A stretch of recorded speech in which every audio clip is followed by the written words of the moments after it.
সালাম ও শুভেচ্ছা সবাইকে। আমি সাধারণত কোরআন ভিত্তিক কিছু ভিডিও তৈরি করার চেষ্টা করছি কোরআনের আলোকে এবং আমার যে আক্কেল দিয়েছে তারই অনুপাতে।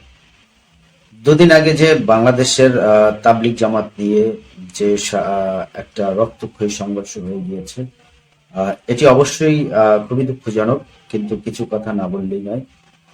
যেটা হচ্ছে যে আমাদের সমাজে প্রচলিত একটা শব্দ আছে, জিহাদ।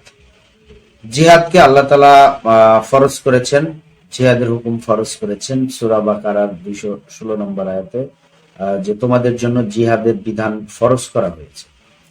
এখন সাধারণত আমরা এই জিহাদ বলতে আমাদের প্রচলিত সমাজে যে জিনিসটা নরমালি বুঝি সেটা হচ্ছে জিহাদ মানে যুদ্ধ করা, লড়াই করা, ইত্যাদি ইত্যাদি। কিন্তু জিহাদ শব্দের অর্থ হচ্ছে যে চেষ্টা করা। কি চেষ্টা করা? জিহাদকে সাধারণত দুই ভাগে মানুষ ভাগ করে থাকে। একটা হচ্ছে যে আহ, বড় জিহাদ, আর একটা হচ্ছে ছোট জিহাদ। এই বড় জিহাদ, ছোট জিহাদ, এই জিহাদ বিষয়গুলো বোঝার আগে আমাদের জিহাদ বিষয়টা বুঝতে হবে। শব্দটার অর্থ চেষ্টা করা।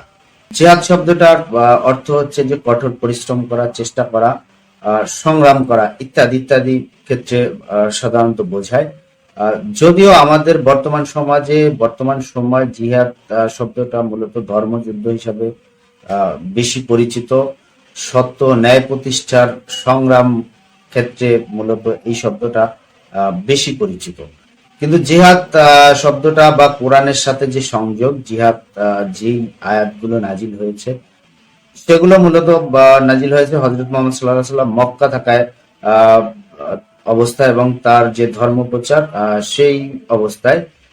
তখন ইসলাম অত যে অস্ত্র শস্ত্র বা যেই বিষয় অবিশ্বাসীদের সাথে যে যুদ্ধ করার মতো কিন্তু অবস্থা তখনও তৈরি হয়নি। সো সেই ক্ষেত্রে মূলত এইটা হচ্ছে যে ধর্মযুদ্ধ, সেই ধর্মযুদ্ধের সাথে যায় না। তাহলে কোরআনের সাথে সংযোগটা কি কি অবস্থায় আছে সেইটা আমরা একটু কিছুটা পর্যালোচনা করব। ভুল ভ্রান্তি আমার হতেই পারে, কিন্তু আমরা সেটা একটু দেখব। এই কারণেই দেখবো যে এখন তাবলিগ জামাত গত 2-3 দিন আগে 4 জন লোক হত্যা হয়ে গিয়েছে, তাও তাবলিগ জামাতের দুটা গ্রুপের মধ্যে। এবং এটা কোনো অন্য ধর্মের মানুষের সাথে না, বিধর্মী মানুষের সাথে না। যে আমরা সাধারণত জিহাদ বলতে বিধর্মীদের সাথে যুদ্ধ বুঝি, কিন্তু সে সংক্রান্ত আল্লাহ অনেক আয়াত নাজিল করেছেন যে তাদের সাথে সহ অবস্থান করা। এবং একটা বিখ্যাত হাদিসও আছে, আমি সাধারণত হাদিস নিয়ে কথা বলি না, একটা বিখ্যাত হাদিসও আছে যে একদিন হযরত মুহাম্মদ সাল্লাল্লাহু আলাইহি সাল্লাম মসজিদে ছিলেন, এক অন্য ধর্মের লোক এসেছিল, সালাতের ওয়াক্ত হয়েছিল, কিন্তু সাহাবীরা প্রশ্ন করেছিলেন যে হে আল্লাহর নবী, এই সময় উনি কি করবে? তো তখন হযরত মুহাম্মদ সাল্লাল্লাহু আলাইহি সাল্লাম বলেছিলেন যে বিধর্মীদের পদচারণায় পৃথিবী নাপাক হয় না। এরকম একটা বিখ্যাত হাদিসও আছে। তো সেই তাদের জন্য যে তাদের সাথে যে যুদ্ধের বিষয়টা আমরা বুঝি প্রচলিত যে জিহাদ শব্দটার সাথে, তো সেটা তো অনেক দূরে থাক। যে তাবলিগ জামাতের নিজেদের দুটি গ্রুপের মধ্যেই এই সংঘর্ষ বাঁধিয়ে দিয়েছে। ইসলাম শব্দটার অর্থ হচ্ছে যে শান্তি। শান্তি শব্দের মধ্যে জিহাদ, রক্তারক্তি, হানাহানি, মারামারি বলতে যেগুলো বুঝি সেগুলো কখনোই এর সাথে শোভা পায় না। কারণ যুদ্ধ কোনো দিনই কখনো শান্তি বয়ে নিয়ে আসতে পারে না। সেটা হচ্ছে যে কোরআনের জিহাদ সংক্রান্ত যে আয়াতগুলো আছে সেগুলো যখন মক্কায় অবস্থান করছিলেন হযরত মুহাম্মদ সাল্লাল্লাহু আলাইহি ওয়াসাল্লাম তখনই অবতীর্ণ হয়েছিল। যার কারণে এই যে ধর্মযুদ্ধ, সেই ধর্মযুদ্ধটার সাথে এর বেশ একটা সম্পর্ক নেই। আমরা জিহাদের যে কোরআনের সাথে সম্পর্কিত যে আয়াতগুলো আছে সেগুলো একটু দেখবো। পবিত্র কোরআনে বা সূরা আল ইমরানের 142 নম্বর আয়াতে আল্লাহ বলেন, তোমরা কি মনে করো যে তোমরা জান্নাতে প্রবেশ করবে যতক্ষণ না আল্লাহ জানেন তোমাদের মধ্যে কে জিহাদ করেছে ও কে ধৈর্য ধারণ করেছে। আত্মার মঙ্গলের জন্য মূলত পরিশ্রম বা সৎ কাজ করার অর্থেই মূলত জিহাদ শব্দটি ব্যবহৃত হয়।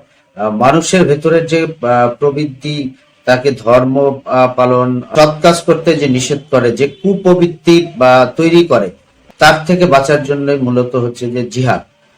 এবং যে ধৈর্য ধারণ করে, এখানে এইটা মূলত একটা সৎ কাজের নিশানা করা হয়েছে, যে কুপ্রবৃত্তি থেকে বাঁচার জন্য বেঁচে যে ধৈর্য ধারণ করাটা।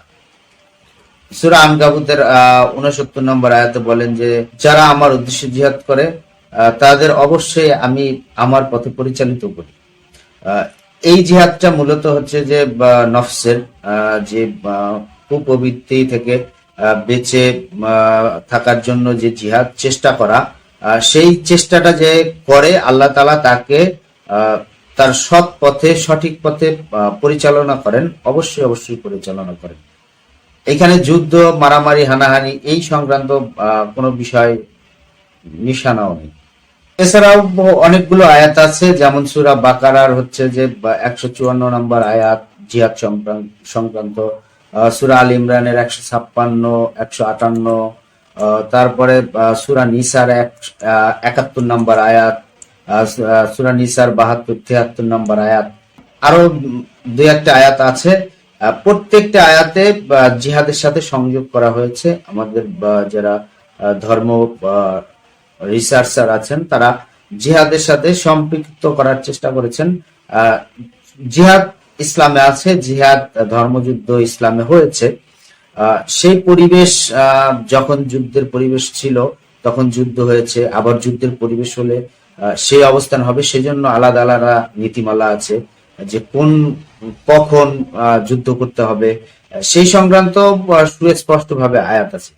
কিন্তু আমি যে বিষয়টা নিয়ে আলোচনা করছিলাম যে আমাদের তাবলিগ জামাতের যে আজকে দুই গ্রুপের মধ্যে তাবলিগ জামাতটা কে একটা কলুষিত জায়গায় বা রেশারেশির জায়গা থেকে কলুষিত করা হয়েছে। যে তাবলিগ জামাতটা সারা বিশ্বব্যাপী একটা খুবই পরিচিত ছিল এবং বাংলাদেশের জন্য একটা খুবই গর্বের বিষয় ছিল যে হজের পরে যেই ইসলামের দ্বিতীয় জমায়েত, সেইটা তাবলিগ জামাত নিয়ে আমার নিজস্ব অন্য মতামত আছে। কিন্তু যেহেতু ধর্মীয় কাজ মেনেই নিলাম, কিন্তু দুইটা গ্রুপ হতে হয়েছে, সেখানে একজন আরেকজনকে দেখতে পাচ্ছে না, ভিন্ন মত। এই সংক্রান্ত কিন্তু আল্লাহ তাআলা অনেক আয়াত নাযিল করেছেন যে ভিন্ন মত থাকতে পারে, পথ থাকতে পারে, তাদের সাথে বসা, অবস্থান করা, এই ব্যাপারগুলো আছে। কিন্তু সেইখানে হামলা, খুন, পাল্টা হুমকি ইত্যাদি ইত্যাদি, যেটা অন্য ধর্মের মানুষ কিন্তু এই বিষয়গুলোকে দেখে খুব মজা নিচ্ছে। এই কারণে মজা নিচ্ছে যে তারা হাসছে যে নিজেদের মধ্যে কি অবস্থা। সেখানে মানুষকে উদ্বুদ্ধ করবে, মানুষকে ধর্মের দিকে আকৃষ্ট করবে, মানে এটা দেখে অন্য মানুষ যে ইসলামে আকৃষ্ট হবে তার সম্ভাবনা তো জিরো। মানে নিজেদের মধ্যেই যাদের ভালো অবস্থান নেই, ভালো বসার পরিবেশ নেই, একসাথে ধর্মীয় কাজ করতে পারছে না, দুইটা গ্রুপ একসাথে ধর্মীয় কাজ করতে পারছে না। মতের অনেক আছে, থাকতে পারে, সেটা নিয়ে আলাপ আলোচনা বড় পর্যায়ে হতে পারে, রাজনৈতিক এখানে কূট কৌশলও থাকতে পারে, কিন্তু ধর্মর ক্ষেত্রে ধর্ম তো একটা সবচেয়ে ঊর্ধ্ব একটা ব্যাপার হওয়া উচিত। কিন্তু আমরা এই ধর্মটাকে বিভিন্নভাবে রাজনৈতিক ভাবে ব্যবহার করে, তারপরে সুবিধা মতো ব্যবহার করে তাবলীগ, তারপরে জামাত, তারপরে আরো হেফাজত, এইরকম এক একজন এক এক রকমের হেফাজত করছে, ইসলামকে করার চেষ্টা করছে, যার দ্বারা কিন্তু আজকে নিজেদের মধ্যে লাশ পড়ছে। এইটা খুবই খারাপ।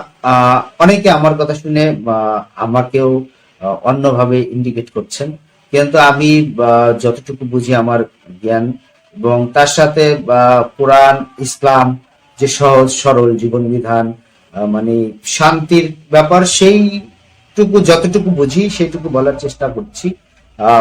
সেক্ষেত্রে আপনাদের সহযোগিতা থাকবে, এই কথাগুলো যাতে সামনে চালিয়ে নিতে পারি, সেজন্য সহযোগিতা করবেন। ধন্যবাদ, সবাই ভালো থাকবেন। আসসালামু আলাইকুম।